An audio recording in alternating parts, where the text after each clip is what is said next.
Бисмилля. Ассаламу алейкум ва рахматуллахи ва баракатух.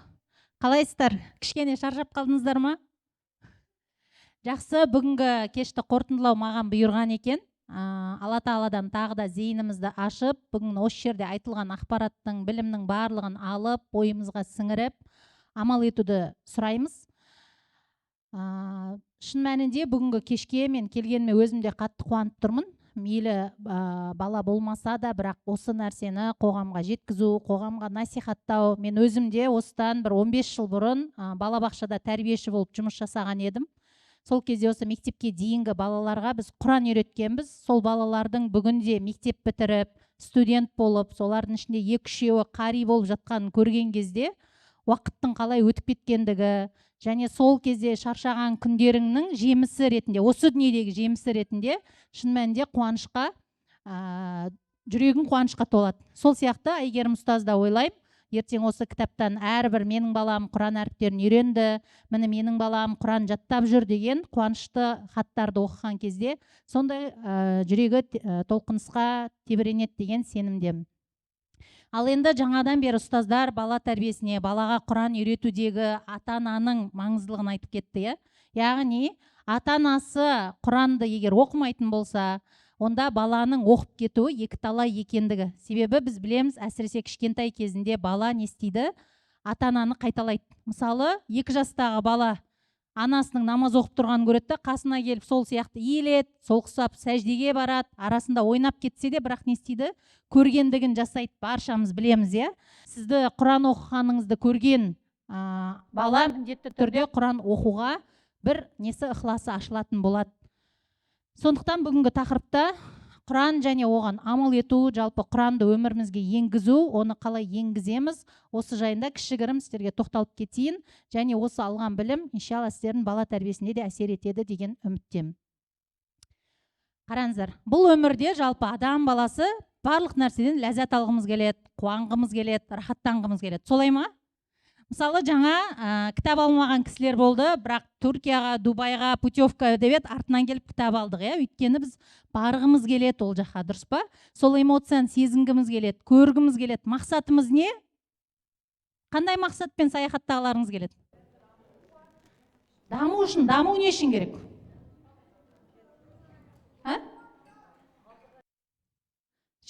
Жету не үшін керек?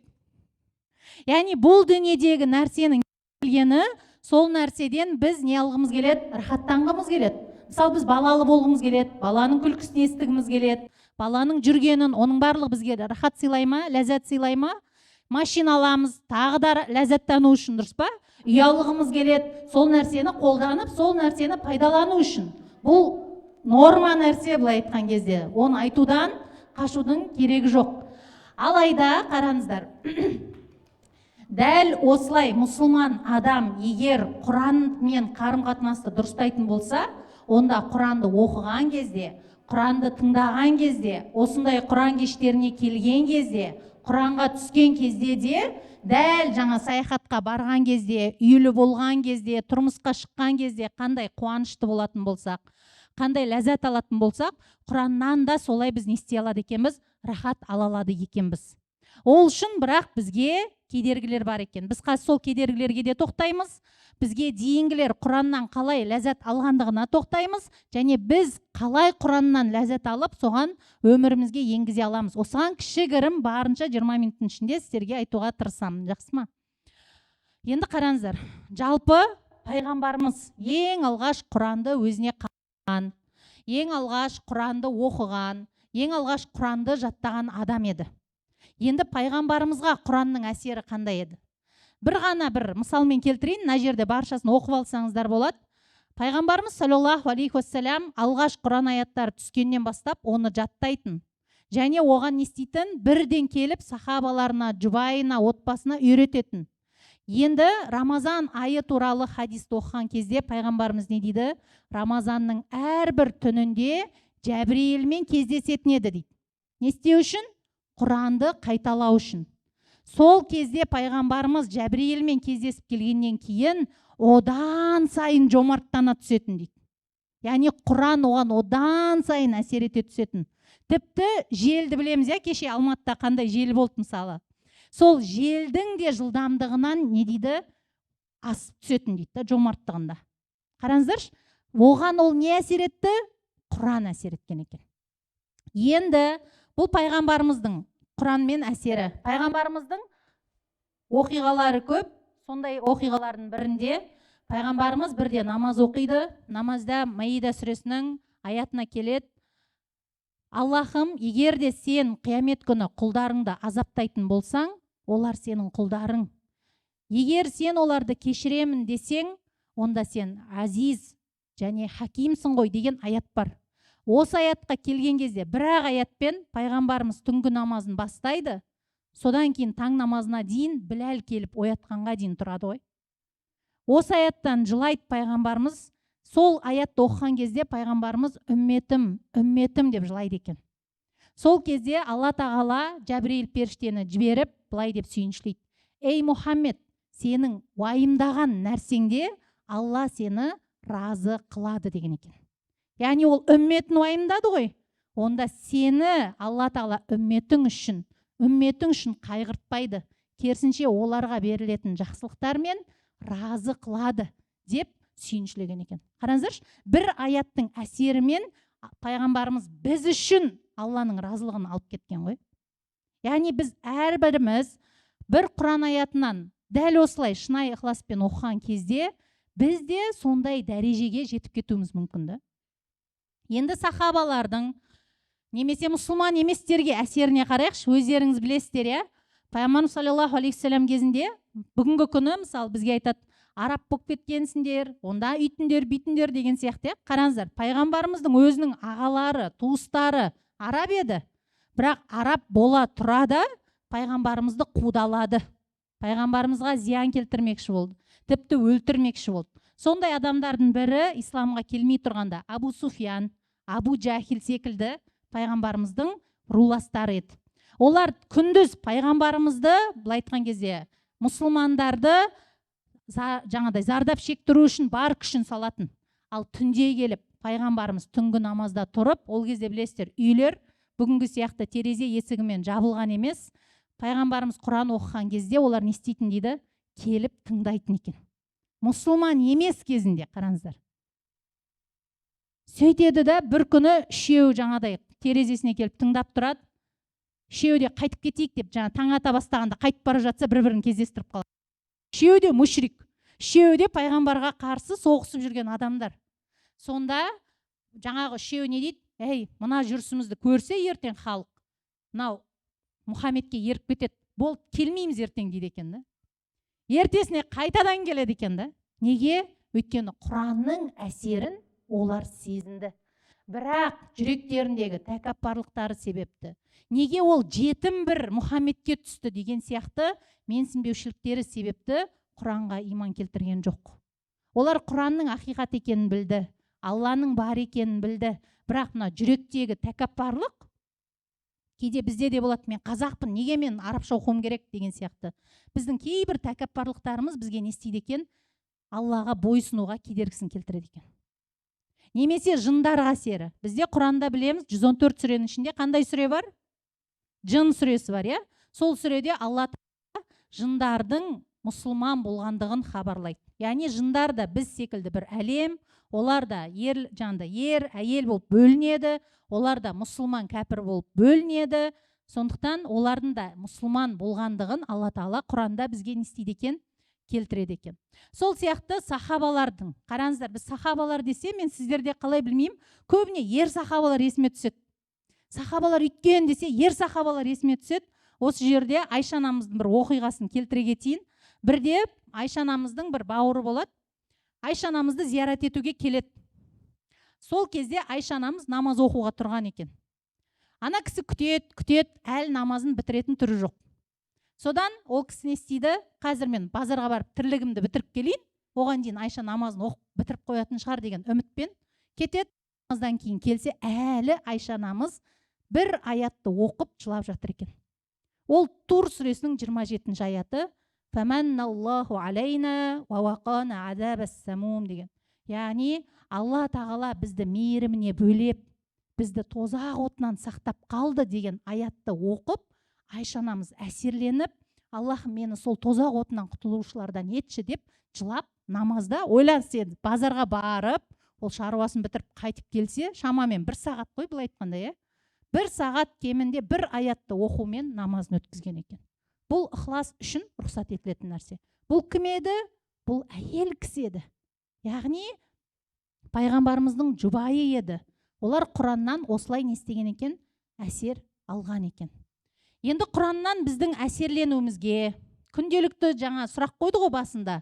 Құраннан күнде біз Құранмен уақыт өтуімізге не нәрсе кедергі? Ең ол біздің Құран туралы жаңсақ түсініктеріміз екен.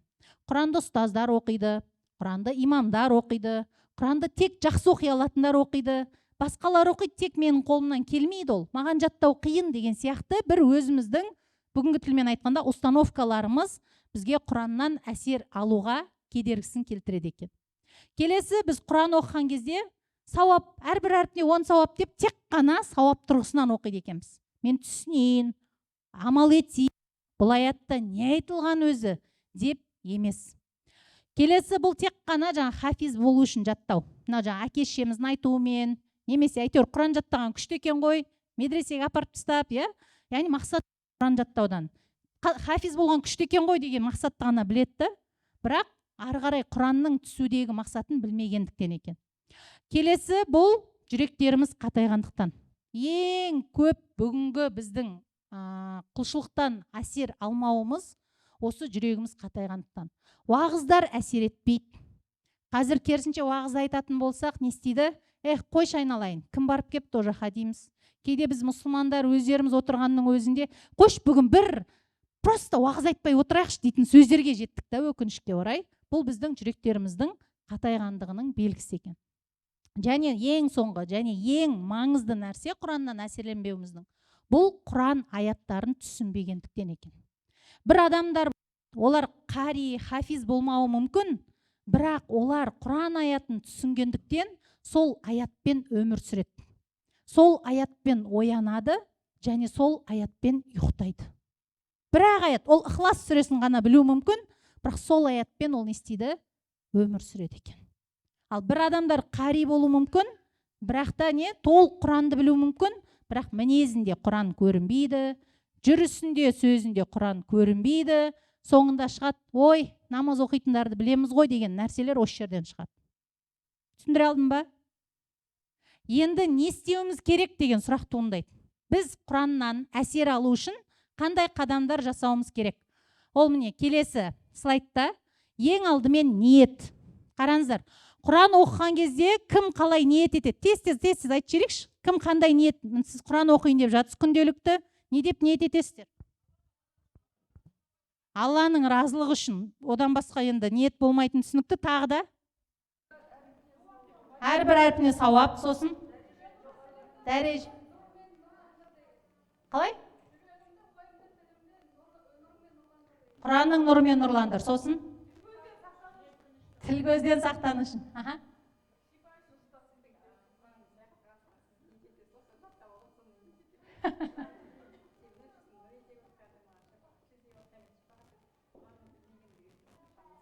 Машалла, Алла разы болсын. Құранмен саяхат қатысушысы. Яғни басты мақсат Құранды біз білім алу үшін ең алдымен ниет етуіміз керек. Өйткені барлық білім Құранда бар. Екіншісі Құранның шипа алу үшін. Мысалы біз бүгінгі күні шипа іздеп кетеміз, о басымыз ауырса бірден парацетамол, анальгин сияқты. Біз ауырған кезде бірден Құраннан шипа іздеуіміз керек. Ол физикалық ауруларға да және рухани ауруларға да ем болады екен. Одан бөлек әрине сауап, ал ең бастысы Алламен тілдесу. Әрбір аятты, мысалы сіз бүгін айталық 5-ші параны оқыдыңыз, 5-ші параны оқып отырдыңыз, бір бет оқыған шығарсыз, бір аят оқыған шығарсыз. Енді сіз сол аятты қазақшасын оқитын кезде, қазір Раббым маған не айтқысы кеп тұр деп оқыңызшы. Яғни бұл аят маған түсіп жатыр деген сезіммен оқитын болсақ, онда Құранның әсері бізге басқаша болады екен. Анау туралы ғой деп біз WhatsApp-тан жібереміз ғой, жаңа бір уағызды көріп қалғанда, мынаны күйеуіме жіберу керек қазір, точно мына әйелдер туралы деген сияқты. Немесе күйеулер керісінше әйелдер бағыну керек деген уағыздарды керісінше әйелдеріне жіберіп жатады. Осылай біз уағыздау үшін деп ойлаймыз да, бірақ Құран аятын оқыған кезде, дәл қазір Раббым маған не айтқысы кеп тұр деп мен өзіме қатыстырып оқитын болсам, Құран бізге сол кезде әсер етеді екен. Келесі дұға. Қазір мен дұға берем. Өздеріңіз де білетін шығарсыздар, скриншоттап алсаңыздар болады. Қазақшасы. Пайғамбарымыз осы дұғаны жаттап алыңдар деген ғой. Кімде-кім осы дұғаны айтатын болса, Алла тағала оны не істейді дейді? Уайымынан да, қайғысынан да, уайымын да, қайғысын да кетіртеді дейді. Сонда сахабалар сұрайды: "Я Алланың елшісі, онда біз бұл дұғаны жаттап алайық па?" деген кезде, "Жаттап алыңдар" дейді ғой. Жаттап алыңдар деп айтқан сахабаларына дұғаны бізде қазақшасын осылай интернеттен іздесеңіздер, арабшасы да транскрипциясы да шығады. Осыны сіздер әрбір Құран оқитын алдында айтып жүріңіздер. Мысалы мен өзім болады я, кейде көңіл күйің болмайды. Сол кезде міндетті түрде мен осы дұғаны айтам да, одан кейін Құранның бір бетін болсын, бір аятын болсын оқуға тырысам. Өйткені мен не сұрадым?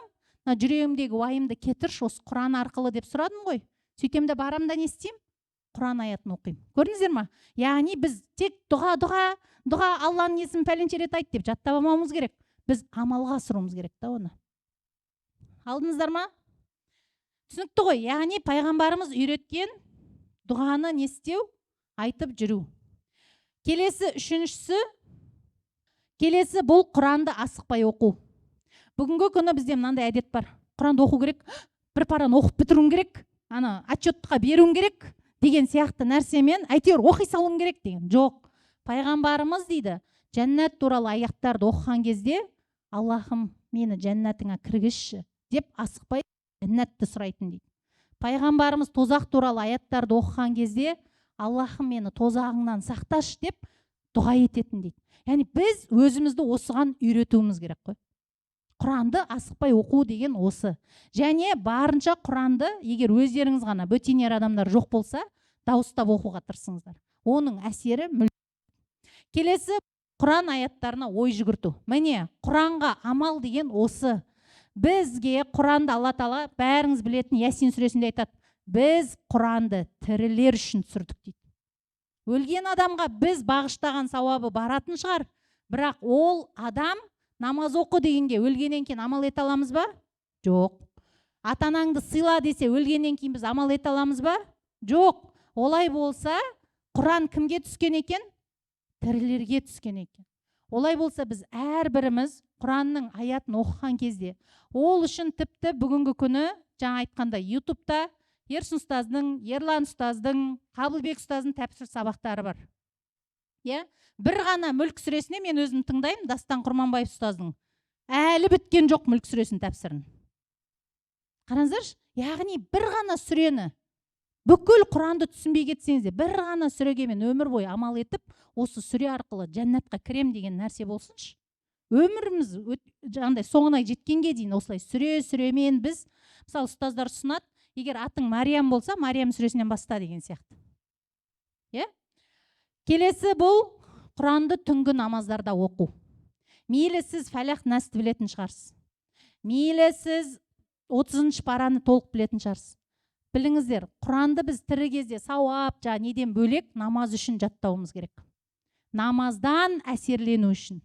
Ең алғашқы кезеңде білесіздер, пайғамбарымыздың сахабаларына тахаджуд намазы парыз болды. Білесіздер, түнде тұр, қиямул ләйл дейді, түнгі намаз парыз болды. Тұру керексің сен. Неге? Алғашқы ислам қиын кезеңінде түнгі намазды Алла тағала міндеттеді. Егер біз күшті мұсылман болғымыз келсе, осы түнгі намаз біздің өміріміздің ажырамас бөлігі болу қажет екен. Және сол түнгі намазда әрине оқылатын Құран аяттары.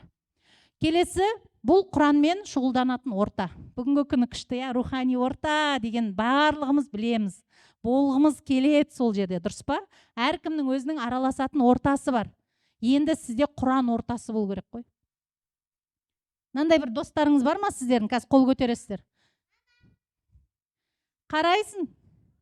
Осылай көресің. Құран оқу керек еді деген есіңе түсетін. Бар ма сондай достарыңыз? Бар ма? Анан көргеннен ұялып кетесің ғой. Қазір ол үйткен келеді да Құранға түстің ба? Құран оқыдың ба деп сұрайды, білесің сен. Біз ондай адамдардан қашуға тырысамыз ғой негізі. Бірақ қиямет күні сіз осы дүниеде ондай адамдармен дос болсаңыз, сіз қуанасыз. Қуанасыз керісінше. Соның бір әйтеуір жаңағы шапағатында, көлеңкесінде бір жүріп кетуге. Сондықтан да біз білесіздер ғой, ата-анасы балаға Құран жаттатса, қиямет күні жаңағы нұрдан тәж кигізіледі деген, қараңыздар. Онда Құран жаттаған адамға қандай сый беріледі деп ойлаймын да мен. Оның ата-анасына, ұстазға жіберген үшін, бір жаңағыдай аят жаттатқан үшін осындай тәж кигізіліп жатса, Құран жаттаған адамға қандай сый беріледі? Сондықтан сондай орта бар болса, бүгінгі күні мешіттердің есігі ашық, тегін, бәрі сата береді деген әңгіме жоқ ол жерде. Сол жерде орта болады, жарысып жаттайсыздар. Ал егер жалғыз жүре берсеңіз, жарысатын не жоқ? Не істейсіз? Бір сүремен, 10 сүремен, бір Рамазанда 10 сүре, екінші Рамазанда 10 сүре, 20 жыл өтеді 10 сүремен, 10 сүрені өзін ұмытып қалмасақ, не істейміз? Осындай халде өкінішке орай қалып кетеміз. Келесі соңғысы, Құран оқыдық па, оған амал ету. Кім Кәусар сүресін біледі? Кім Масад сүресін біледі? Мысалы, қараңыздар, Масад сүресінде білесіздер, Абу Лахабтың жары қандай еді? Онда мен қалай амал етем оған? Ол сияқты болмауға амал етем, көрдіңіздер ма? Нәс сүресін оқыдым ба? Нәс сүресінде дерттерді Алла тағала айтты ма? Онда мен не істеймін?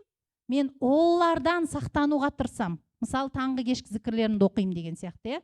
Немесе Фәлақ сүресінде қызғаншақтар туралы айтты ма? Мен қызғаншақтан болмауға тырысам. Яғни Құран деген бұл нандай нәрсе емес. Соңғы сөзімді аяқтайын. Құран деген ол қыздар, апайлар, біздің 24 сағатымыз қамтылу керек қой. Неге? Құранда Алла тағала адал ас іш деді, дұрыс па? Күнделікті біз тамақ ішеміз ба? Тамақ ішесіздер ма? Тамақ ішесіздер. Олай болса, Құран аятына амал ететін болса, қандай тамақ ішеміз? Адал ас. Сіз не істеп жатсыз? Құран аятына амал етіп жатсыз. Бізде былай да Құран аятына амал ет. Не істесем екен деген бір мешіт салуым керек қазір деп бір сондай нәрсені іздеп кетеміз да. Алла тағала жаңа Лұқман сүресіне бала тәрбиесіне қатысты Алланы таныстыр деді ма?